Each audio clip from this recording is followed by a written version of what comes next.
Super Typhoon Goreng maintains its strength while exiting the Philippine area of responsibility. Meanwhile, another typhoon is seen to enter PAR today. QCPD Chief Nicolas Torre III resigns from his post for holding a press con with a dismissed cop involved in a road rage incident. And the House panel approves the Office of the Vice President's 2.38 billion peso budget with no questions asked.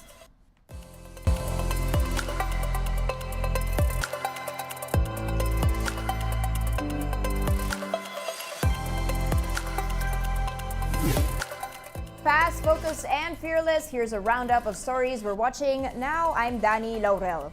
Super Typhoon Goreng continues to maintain its strength as it approaches the northwestern boundary of the Philippine area of responsibility. The Super Typhoon was last located 185 kilometers west of Itbayat, Batanes. It is moving west-northwestward at 15 kilometers per hour, with maximum sustained winds of 195 kilometers per hour and gustiness of up to 240 kilometers per hour. Goreng is expected to exit PAR tonight or tomorrow morning and will remain a super typhoon until Friday. With this, signal number 1 is raised over Batanes, Babuyan Islands, Ilocos Norte, the northern portion of Apayao, and the northwestern portion of Cagayan. Almost 200,000 persons have been affected by the southwest monsoon enhanced by Super Typhoon Goreng. Nearly 49,000 individuals were also displaced. At least 35,000 of them are staying in evacuation centers. One person was also reported missing during the onslaught of Goreng.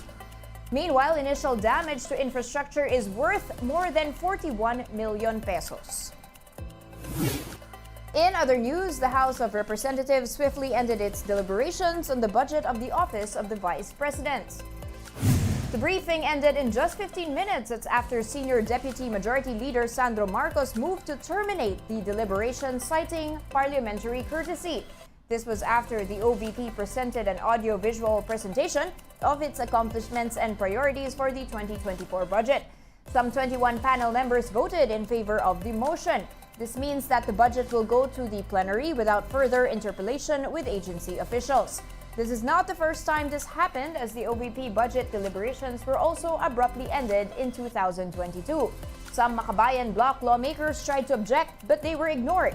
ACT Teachers Party List Representative Franz Castro's mic was even cut off while asking about the OVP's use of their 125 million peso confidential funds last year. Duterte earlier promised Castro that all questions on the alleged fund misuse would be answered during the hearing.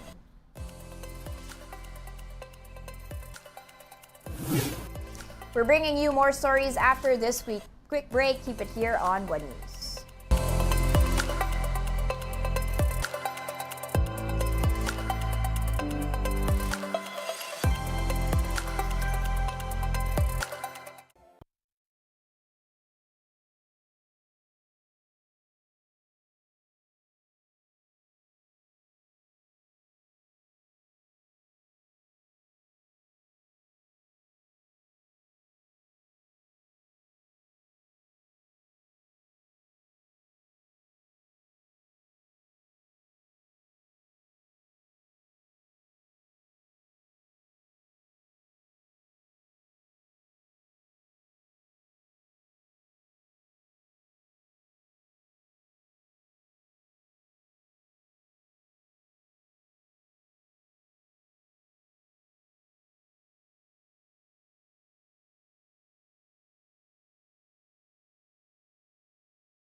Thanks for staying with us here on One News Now. I'm Dani Laurel. Police Brigadier General Nicolas Torre has resigned as Quezon City Police Chief amid the road rage controversy involving a former cop.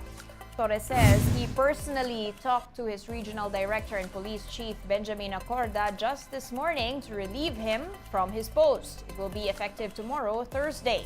This comes after he drew flack online for holding a press conference with gun-toting driver Willie Gonzalez, an ex-policeman involved in the viral road rage incident. Torres said he resigned to spare the PNP and the QCPD from further brickbats from the public. He had earlier apologized for holding the presser and denied giving Gonzalez BAP treatment. I am aware and sensitive to the backlash that I'm been receiving in social media, no? And I don't believe it is fair for the PNP na madamay pa rito. Ako to desisyon ko to As a commander, it stops the buck stops at my door. Okay? So, nagkamali. So, resign. And take whatever is the disciplinary action that will be meted on me. Let's be very, very clear on that. I'm not resigning from the PNP. I am asking my superiors to remove me as District Director of QCPD. The Senate has scheduled an inquiry into the viral road rage incident. The investigation will reportedly be headed by Senator and former Police Chief Ronald De La Rosa. The upper chamber will also summon Quezon City Police District Chief Nicolas Torre III after appearing in a presser with the gun-toting driver Willie Gonzalez. Senators had earlier questioned the press con, noting that Gonzalez appeared to blame vloggers for posting the incident on social media. The QCPD has filed alarm and scandal complaints against the former cop over the road rage incident. Let's now take a quick look at today's other top stories. The Philippine Coast Guard denies that there's an oil spill on the Verde Island Passage. That's after a boat sank in Calatagan, Batangas last Sunday.